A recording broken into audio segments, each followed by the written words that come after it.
Thank you, Mr. Banks. The chair now recognizes Mr. Moore. Thank you, Chairman. Thank you for being here. I think it's very clear, particularly what's going on with the Ukrainian conflict, that logistics is vital to the warfighter. I'm encouraged by some of the failures we've seen from the Russian side. I'm also encouraged by the investments that we're trying to make. We're not there yet, but I am encouraged to see us, the Transcom and MARAD have been making investments. But we will continue to, we have, and we will continue to. I have it on good authority. The gentleman from Alabama will also be talking about the KC-46. But I'm not going to delve into this. I would like to highlight the efforts of the 151st Air Refueling Wing out of Roland R. Wright National Guard Base in Utah, and dovetailing off of my colleague from Indiana.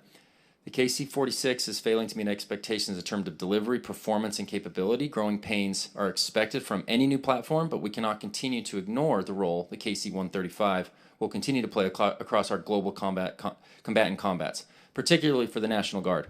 The KC-135 must bridge the gap between full integration of a fully operational KC-46. At the 151st, they have used their own money from their National Guard and Reserve equipment account to implement groundbreaking and innovative modernizations to the KC-135. They're taking this on themselves.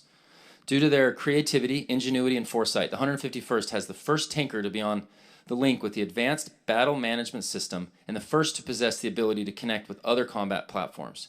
They are continuing to work on other modernizations to improve fuel efficiency and give the KC-135 the ability to buy back airspace in a contested environment. Best of all, these essential modernizations are directly transferable to the KC-46 when the KC-135 is eventually retired. This is a gap.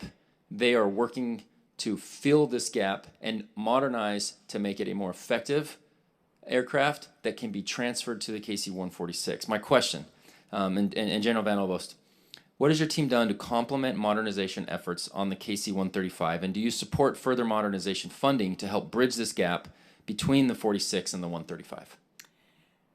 Thanks. You've hit on a key point. We must continue to modernize the KC-135 today to make it more relevant and resilient in the contested environment.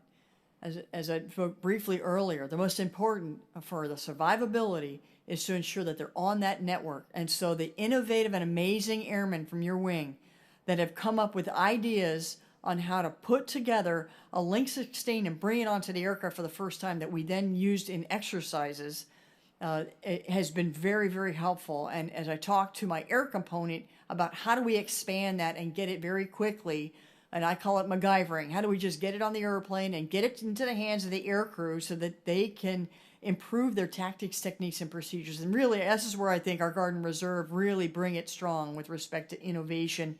And so I appreciate the Guard using their NGRIA funds to do this testing and training. And I appreciate them thinking about fuel efficiency. Again, many of those folks work or maintain airline aircraft, and they understand fuel efficiency and the ways to get after it. Are you aware of any test efforts to keep the 135 operable in a contested environment? I am. As I said, the contested environment is here right now. And there are numerous modifications that Air Mobility Command is trying to place into the KC-135. This is a little bit of a matter of scale with the number of airplanes that they would have to modify, but they are trying to not only make the airplane more relevant and survivable, but frankly, there are areas where parts obsolescence are a problem, and they've got to go after just replacing stuff that they can't fix anymore. So it is a large modernization program, but they're working it very hard. And just to kind of drive this point home, because I know you're not going to be able to give me an exact dollar figure on what you'd be willing to support right here. Mm-hmm. But back to this concept of can we further support modernization funding?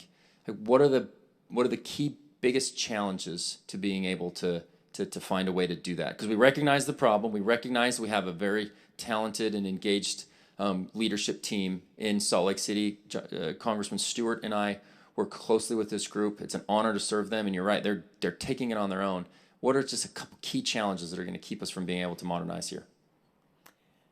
I think that as I work with the air component on the ability to get the funds for those modernization packages for the KC-135 just to keep it going, And then again, I appreciate the efforts of the team from Utah as they bring it strong in the innovation world. They're doing their own tests and engineering. We're doing our very best in the Air Force with Wright-Patterson to get the engineering capacity to them so we can leverage their knowledge.